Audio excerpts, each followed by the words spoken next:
all the saints just see it as really egregious. Yeah. And a departure from the faith. So you guys got some real beef with the Catholics, it sounds like.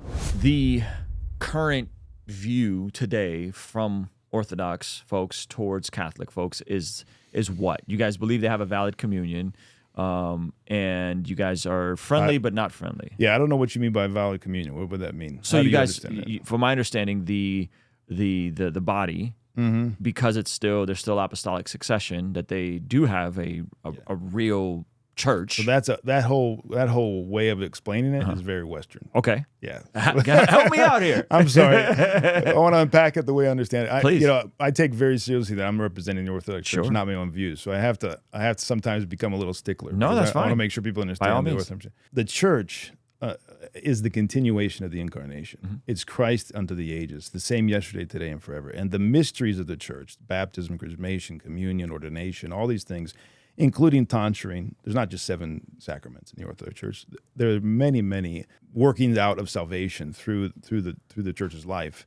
All of this is one. It's united. It's an expression of the incarnation, expression of the presence of Christ in the world. Christ gives and is given in every mystery, in every sacrament, right? So there's no way we can divide the mysteries and say that outside of the mystery of the incarnation, the church throughout ages, there is the mystery of whatever, ordination or baptism, because all of it incorporates into this one life, and it's all united in the Eucharistic synaxis. In other words, the divine liturgy.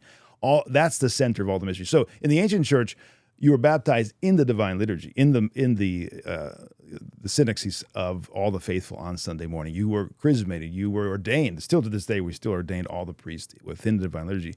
That's not just some quirky tradition. That's a theological statement that everything is united in Christ in the Eucharist, and so there's no division of mysteries. In other words, in Vatican II, which I did my PhD thesis on the ecclesiology of Vatican II. Okay. Vatican II, it's very clear that, and this is from Congar, the great dogmatic theologian of Vatican II, that you can talk and think about the mysteries as divided. So they understand that there are people baptized but not communing. Okay.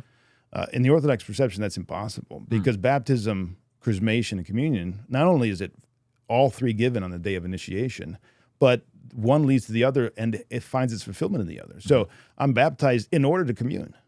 So I can never imagine that somebody could be baptized but not also receive the Pentecost and then participate in the mystical supper. All these things are united. So without any kind of prejudice against Roman Catholics at all, I just theologically it's not possible for us to embrace the idea that somebody could be outside of the one faith, one church, the mysteries, that which has been handed down, and have some of the faith but not all of it, some mysteries but not all of it. It breaks down the unity in Christ. Like St. Paul says, is Christ divided? And on the ecclesiological level, that's what we see today. We see this idea that Christ can be divided. And it doesn't stand. It's not what we taught for the first 1,800 years. Okay. It's a new teaching. Okay. So I'm trying to better understand your view of Catholics. Yeah, it's a big topic. Well, so are they in? So, and then the other thing I want to say was apostolic succession. We talk about apostolic succession. In the West, apostolic succession is seen as the let's say legal and physical and practical laying on of hands so that the next person is deemed a continuation and a successor of the apostles. In the Orthodox East, in the Orthodox Church, the faith and succession are inseparable. Okay. So if the person is of the Orthodox faith, the succession, of course, is happening. But if they depart from the Orthodox faith, succession is impossible. What does it mean to be a successor of the apostle if you don't teach what the apostles taught?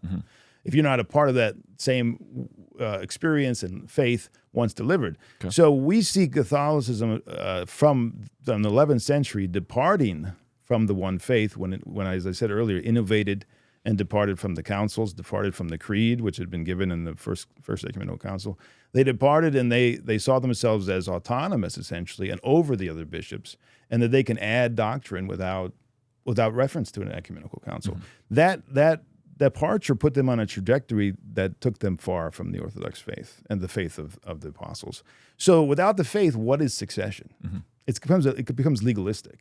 Oh, he put his hands on so-and-so, put his hands on so-and-so.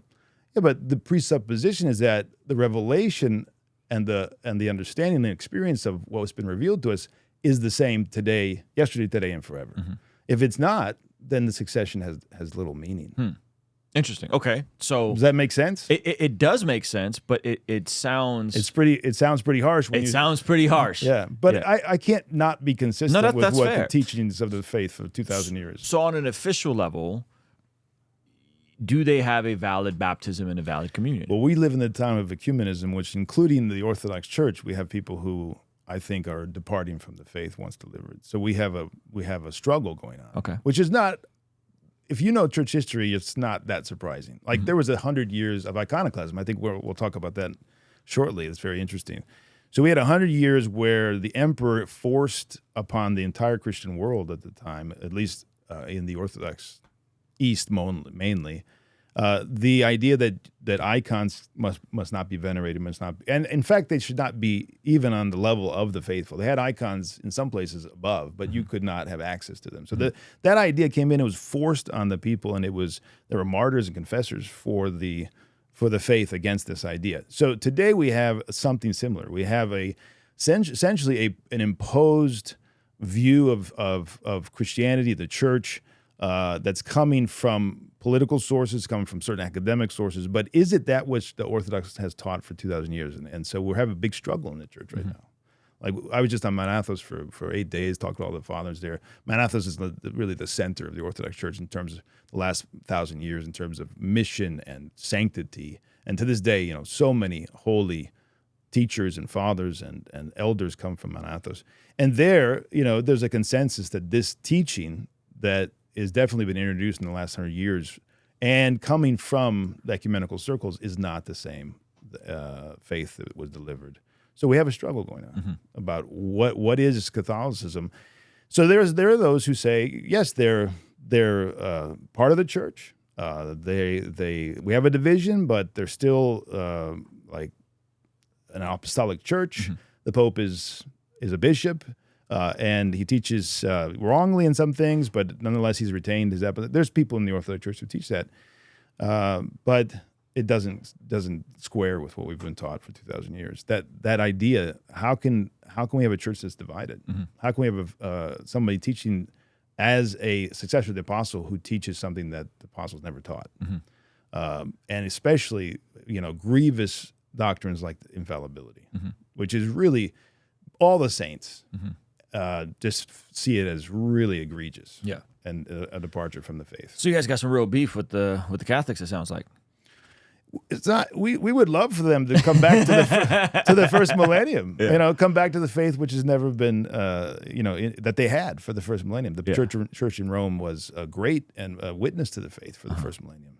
But we can't lie and say that these innovations and these additions are consistent with the first millennium. Sure.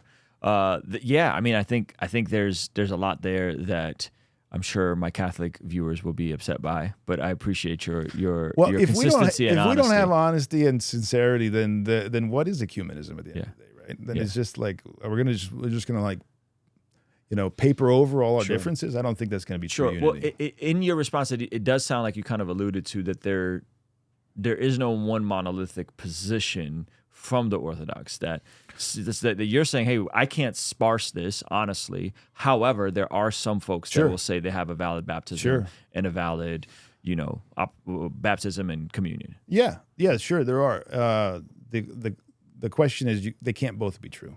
Okay, and they can't both be the same teaching for 2,000 years. So which is it? And that's been provoked again from the outside, as it were. It's coming from the ecumenical movement, which started among the Protestants. I have a little book on this, The Roots of Modern Ecumenism. It's really interesting because it started in the mission field in Africa among Protestants. So there are Methodists and there were Baptists and there were people. And they said, look, we have a common experience, even though we don't have common theology. And so they saw theology as divisive experiences as uniting. From an Orthodox patristic viewpoint, that's impossible because theology expresses our experience. So if the theology divides, that means we have a breakdown in the common experience of not just today, right? What you said, there are people today who teach X in the Orthodox Church. Well, it's got to be both and. In other words, it's got to be both today and always if it's going to be the one faith delivered, right? So it's diachronic throughout history and in space and time. Sure. If those two things don't show up, the cross is not there, the vertical and the horizontal is not there, it's not the Christian faith that was delivered by Christ. Even if there are Orthodox bishops teaching it, doesn't matter. You know, the misconception is that in the Orthodox Church, or among people who look at the Orthodox Church, is that somehow we have a Eastern papacy. We're the Catholicism without the Pope. Couldn't be farther from the truth. We don't have anything to do with that system of government, which we reject. The papalism is a way of looking at the church. There have been many heretical bishops in prominent positions. Of course, we would consider that there were popes of Rome that were anathematized by ecumenical councils. There were patriarchs of Constantinople that were the leaders of grave heresy that brought division into the church. So it's messy, but if you understand church history and you read the lives of the saints and the teachings of the saints, it's not hard to see. And I want to represent people accurately, right? Because I believe if hey, let people hear the best of the best arguments and they can come to their own conclusions. Is that some of the heart behind the Christianity's documentary? Okay, tell me about that. Absolutely. We are going to interview a lot of, I would say, well-known representatives of various Christianities, forms, confessions, whatever you want to call it. People who are well-known. We've got, I don't want to name names because it's too early, but we have some very, very well-known people who have agreed to sit down with us, and we're going to interview them. And our question is going to be, what is a Christian to you? What does it mean to be, what is Christianity? How do you understand these Christianities today? There's so many variations, and we're going to explore that with them. And we want to hear from, the traditional Roman Catholic. We want to hear from the Anglican. We want to hear from the evangelical. We want to hear from all these different views. And we think that just like this discussion, I think is illuminating for a lot of people. They heard maybe for the first time in their life an Orthodox priest say, what do we believe as Orthodox Christians? That'll be the same thing. And we're going to also present in our journey, because we're going to go to the old country, we're going to go to Greece, we're going to go to Mount Athos, we're going to go to Jerusalem, God willing. It's a lot of desire on our part. We'll see if we can raise the funds. We just did an Indiegogo. It's coming to the end on Saturday the 14th. Yeah, we raised $120,000, $115,000. We still want to raise a lot more because it just costs a lot of money to do this. Guys, we're going to go over to our Patreon exclusive segment. We're going to talk about Father Peter and some of his views around the lockdowns, around the pandemic. I want to hear more from him regarding some of the conversations regarding the ideologies that we're seeing all over society with regards to sexuality. What does he make of that? And then also see if he has any questions for me as a Protestant, if there's anything else he wants to correct me about. So meet us over on Patreon, all right? We'll see you guys over there. For us, the first Protestant was the Pope. Well, the problem is that in rejecting aspects of Catholicism, a lot of Protestants threw out the baby with the bathwater. And so where are the mysteries? Where's the divine Eucharist? That's always been at the center of the church. How much sin is too much sin if one can relinquish their salvation? Is it one act? Is it one grave sin, as the Catholics would call it? The question of suicide, which is a big question today. Unfortunately, a lot of people commit suicide. And in the Orthodox Church, the stance has always been... But you don't think there's stuff that's just self-explanatory, where salvation is by grace through faith alone? Well, apparently it's not that self-explanatory. We have thousands of Protestant denominations. We don't have thousands. That's a highly exact... Hundreds. Thousands. There's more heresy ever because you have a New Age, you have transhumanism, you have all this stuff. It's coming out of a formerly Christian people. And I came out within weeks with two podcasts back-to-back, and it was called The Demonic Methodology of the Coronavirus Narrative. And this is my controversial question, too. So you tell me how you feel about this. Ruslan